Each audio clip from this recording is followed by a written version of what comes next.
hace a un futbolista convertirse en leyenda? ¿Los títulos que gana? ¿Los goles que marca? ¿O acaso las historias que deja fuera del campo? Mario Balotelli, el delantero italiano nacido en Palermo, no solo fue conocido por su talento con el balón, sino también por una vida repleta de episodios tan extraños como inexplicables. Desde su debut, la prensa no hablaba solo de sus jugadas, sino de sus ocurrencias. Era un genio incomprendido, un rebelde sin causa, o simplemente alguien atrapado entre la gloria y la autodestrucción. En el mundo del fútbol, donde la disciplina y la imagen suelen ser claves, Balotelli fue un auténtico enigma. Jugadores como Messi o Cristiano representaban la perfección casi robótica. En cambio, Balotelli representaba el caos, lo impredecible. Y quizás ahí radica su atractivo. Porque, ¿acaso no nos fascinan más los personajes que parecen salidos de una novela? Este capítulo abre la puerta a un recorrido lleno de locuras, gestos inolvidables y momentos que pusieron en jaque a entrenadores, compañeros y hasta presidentes de clubes. Pero antes de entrar en sus historias más salvajes, hay que hacerse una pregunta: ¿qué es lo que realmente define a Mario Balotelli? ¿Su talento? ¿Sus errores? ¿O la mezcla explosiva de ambos?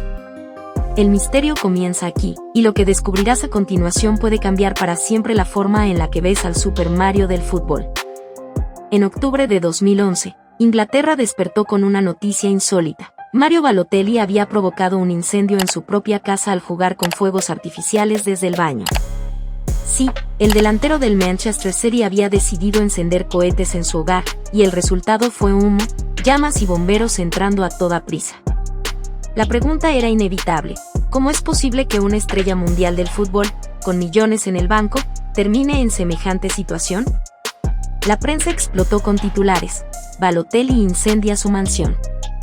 Algunos lo tacharon de irresponsable, otros de inmaduro, y no faltaron los que vieron en él a un símbolo del exceso en el fútbol moderno. Pero lo más curioso vino después. Apenas unas horas más tarde, Balotelli apareció celebrando un gol en el derbi de Manchester, levantando su camiseta y mostrando aquel mítico mensaje: ¿por qué siempre yo? ¿Era una burla a los medios?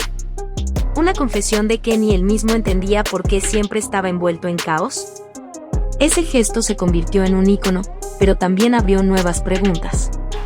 ¿Balotelli usaba el escándalo como parte de su marca personal? ¿O el escándalo lo usaba a él? ¿Era todo parte de un personaje consciente o simplemente la realidad de un joven incapaz de controlar sus impulsos? En Milán, Balotelli vivió una de sus traiciones más recordadas. Pertenecía al Inter, el club que le dio la oportunidad de brillar en la élite, pero en lugar de mostrar gratitud, decidió confesar públicamente que su corazón estaba con el eterno rival, el AC Milan. No fue un rumor, ni un desliz. Asistía con frecuencia a San Siro vestido de rosonero, e incluso apareció en televisión luciendo con orgullo la camiseta del Milan mientras aún defendía al Inter. El gesto no solo fue una provocación para la afición. En el vestuario se respiraba tensión, y los dirigentes interistas entendieron que aquel chico de apenas 20 años no estaba comprometido con el club. Mourinho, que lo defendió en tantas ocasiones, se sintió traicionado. Y lo peor estaba por llegar. En un partido clave de semifinales de Champions contra el Barcelona, tras una victoria histórica, Balotelli tiró al suelo la camiseta del Inter frente a los suyos, insultando al público. Aquello fue la gota que colmó el vaso. Ya no había marcha atrás. La pregunta es inevitable: ¿fue un acto de rebeldía inconsciente o un plan para forzar su salida? ¿Cómo puede un jugador despreciar la camiseta que le abrió las puertas del fútbol grande?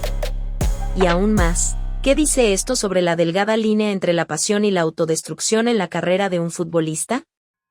Era un simple amistoso de pretemporada entre el Manchester City y Los Ángeles Galaxy. Un partido que no debía dejar huella, hasta que apareció Mario Balotelli. Frente al portero rival, con todo para marcar, el italiano decidió hacer lo impensable: giró su cuerpo, levantó la pierna y, con un taconazo absurdo, mandó el balón lejos de la portería. La grada quedó en silencio, y Mancini, incrédulo, explotó en el mismo terreno de juego. No se trataba solo de un error técnico, era una burla a sus compañeros, al rival y al propio fútbol. Mancini, encolerizado, lo sustituyó de inmediato y lo reprendió públicamente. Aquella acción se convirtió en un símbolo de lo que Balotelli representaba, un talento descomunal capaz de destruir su propia carrera con un solo gesto. Pero aquí surge la duda, ¿era simple arrogancia o un mensaje oculto? ¿Quiso demostrar que él estaba por encima de todo, incluso del respeto al juego? O, tal vez, se trataba de la frustración de un joven genio atrapado entre disciplina y rebeldía. Lo cierto es que desde ese día, su relación con Mancini nunca volvió a ser la misma. El verano de 2012 parecía ser el momento de redención de Mario Balotelli. En la Eurocopa, vistiendo la camiseta de Italia, el mundo vio al verdadero Super Mario, imparable, poderoso, con goles que aún hoy se recuerdan. Su doblete contra Alemania en semifinales lo convirtió en héroe nacional. Y esa imagen, con el torso desnudo, músculos tensos y mirada desafiante, quedó grabada como un ícono de la competición. Era el Balotelli que todos habían esperado. Pero el fútbol es cruel. Detrás de aquella gloria momentánea, se escondía el mismo laberinto personal que siempre lo perseguía. El héroe de un día volvía a ser criticado al siguiente. Sus actitudes fuera del campo, discusiones públicas, salidas nocturnas y su carácter explosivo, oscurecían la figura del delantero que había hecho soñar a un país entero. ¿Cómo es posible que un jugador pase de ser la salvación de Italia a convertirse en blanco de burlas y críticas tan rápido? ¿Por qué el público y los medios nunca supieron separar al Balotelli futbolista del Balotelli personaje? Algunos dicen que esa Eurocopa mostró su verdadero techo, un talento deslumbrante que podía marcar historia. Otros sostienen que fue simplemente un espejismo, un destello de lo que pudo ser y nunca llegó a consolidar. Entonces, la gran pregunta queda abierta. ¿Esa noche contra Alemania fue el punto más alto de su carrera o el principio de una caída inevitable? A veces, los momentos más extraños no ocurren en un estadio, sino en la vida cotidiana. La madre de Mario Balotelli, cansada de su carácter disperso, decidió darle una tarea sencilla: ir al supermercado y traer una plancha, una fregona y una aspiradora. Fácil, ¿verdad?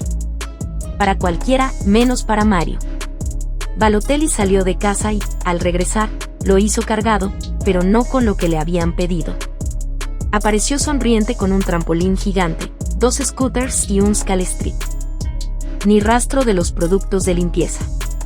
La anécdota se hizo viral en Inglaterra y reforzó su imagen de chico imprevisible, incapaz de tomarse nada en serio. Pero aquí está la cuestión. ¿Era esto simplemente una travesura infantil de un multimillonario, o una señal de que Balotelli vivía en un mundo paralelo, alejado de la realidad? ¿Cómo puede un jugador de élite, con toda la presión mediática encima, comportarse como si todo fuera un juego? Lo único cierto es que su madre jamás volvió a confiarle la lista de la compra, y los aficionados sumaron otra historia más a la leyenda del Super Mario que parecía incapaz de madurar.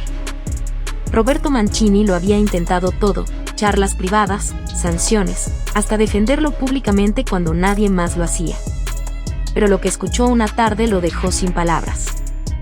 Mario Balotelli, con la misma naturalidad con la que otros piden un café, le confesó que fumaba 5 o 6 cigarrillos al día. La noticia cayó como una bomba en el vestuario. Un atleta de élite, que debía cuidar cada detalle de su cuerpo, admitiendo un hábito tan destructivo. ¿Cómo era posible? Mancini, impotente, no se lo guardó. En una rueda de prensa declaró: si fuera mi hijo, le habría pateado el trasero. Palabras duras, pero que reflejaban la desesperación de un técnico que veía como el talento de Balotelli se escapaba entre nubes de humo. Aquí surge la pregunta inevitable: ¿era el cigarro un simple vicio o un acto de rebeldía contra la disciplina del fútbol profesional? ¿Podía un jugador con ese nivel de indisciplina alcanzar la grandeza que todos veían en él? Lo cierto es que, más allá de los goles, Mario parecía empeñado en demostrar que las reglas del fútbol no iban con él. No fue un campo de fútbol, ni un entrenamiento, sino una cárcel de mujeres, el escenario de una de las historias más surrealistas de Mario Balotelli. Octubre, Brescia. Balotelli, acompañado de su hermano Enoch, apenas un adolescente de 17 años, fue sorprendido merodeando en los alrededores de una prisión femenina. La policía los detuvo y, al ser interrogado, Mario no dudó en dar su explicación: sé que está mal, pero la curiosidad ha podido conmigo. Solo quería echar un vistazo. La noticia se propagó como un incendio. ¿Qué hacía un futbolista millonario y famoso husmeando en un lugar así? ¿Era simple inmadurez, una travesura peligrosa, o una muestra más de que Balotelli nunca entendió los límites entre lo permitido y lo prohibido? Y no fue el único episodio relacionado con su debilidad por las mujeres. Fue sorprendido en un club de striptease enfrentándose a los guardias de seguridad tras tocar a una bailarina, y los paparazzi lo captaron con una actriz porno mientras su pareja oficial se encontraba trabajando. El chico malo del fútbol parecía decidido a alimentar su propia leyenda, aunque con cada titular su carrera quedaba más marcada por la polémica que por el talento. La pregunta es inevitable: ¿era todo esto parte de un personaje que él mismo había creado, o simplemente no podía controlar su lado más oscuro? En la ciudad deportiva del Manchester City, los jóvenes de la cantera nunca olvidarán lo que significa entrenar bajo la sombra de Mario Balotelli. Lo que debía ser un espacio de aprendizaje y respeto se convirtió en escenario de una de las locuras más peligrosas del italiano. Desde una ventana, Balotelli comenzó a lanzar dardos contra los canteranos que pasaban por allí. La noticia estalló en Inglaterra. ¿Cómo un profesional de élite podía poner en riesgo a los chavales de su propio club de una manera tan absurda? El City reaccionó de inmediato, multándolo con 100.000 libras. Para muchos, aquello fue el punto de no retorno. Mario no solo era imprevisible, era un peligro para su entorno. Pero, ¿qué llevó a Balotelli a hacerlo? ¿Era una simple broma mal calculada o un reflejo de su desprecio por las reglas más básicas de convivencia? Lo cierto es que no fue el único episodio de violencia en Carrington. También se peleó con compañeros como Mac Richards, Carlos Tevez y hasta Vincent Kompany. Nadie estaba a salvo de los arranques de Super Mario. La gran incógnita es esta: ¿cómo puede un jugador con tanto talento ser recordado más por sus actos insensatos que por sus goles? ¿Era Balotelli un genio atrapado en su propia rebeldía, o simplemente un saboteador de sí mismo? Era apenas su segunda semana en el Manchester City cuando Mario Balotelli ya había dejado claro que su vida sería cualquier cosa menos normal. Camino a la ciudad deportiva, perdió el control de su lujoso Audi A8 y lo estrelló. Los daños eran evidentes, pero lo más sorprendente llegó después. Cuando la policía lo registró, encontraron en su bolsillo nada menos que 5.000 libras en efectivo. Intrigados, los agentes le preguntaron por qué llevaba tanto dinero encima. La respuesta de Mario se convirtió en leyenda: porque soy rico.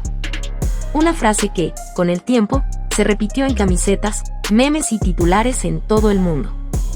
Pero detrás de la anécdota había una realidad más preocupante. Balotelli acumuló más de 11.000 euros en multas de tráfico y la grúa se llevó su coche en 28 ocasiones. Conducir parecía otra batalla perdida en su vida. Y aquí surgen las preguntas: ¿era simple arrogancia, o un jugador incapaz de medir las consecuencias de sus actos? ¿De verdad creía que su dinero lo ponía por encima de las normas, o se trataba de una coraza para esconder su fragilidad? Lo cierto es que, en cuestión de días, Balotelli ya había mostrado al City la montaña rusa de locuras que venía con su fichaje.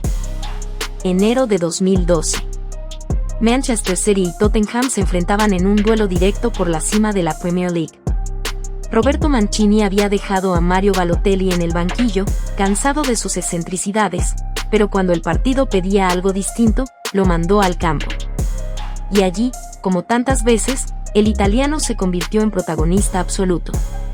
Primero, la sombra. En una acción dividida, Balotelli cayó al suelo junto a Scott Parker. Al levantarse, pisó la cabeza del rival con lo que muchos interpretaron como un gesto intencionado. El árbitro no lo vio, y Mario, con una sonrisa irónica, intentó disimular. ¿Casualidad? ¿Maldad pura? El debate quedó abierto y su imagen volvió a quedar manchada. Pero luego apareció la luz. Con el marcador 2-2 y el reloj llegando al final, Balotelli recibió un balón en el área, fue derribado, y él mismo tomó la responsabilidad desde los 11 metros. El estadio contuvo el aliento. Con frialdad absoluta, convirtió el penalti del triunfo y desató la locura en el Etihad. En apenas 25 minutos, Mario había sido villano y héroe. Esa noche se convirtió en un espejo de su carrera, capaz de hundirse en la polémica más absurda y, al instante, brillar con una grandeza imposible de ignorar. La pregunta es inevitable: ¿era Balotelli un genio incomprendido, ¿Un rebelde sin causa o simplemente un hombre atrapado entre sus propios demonios?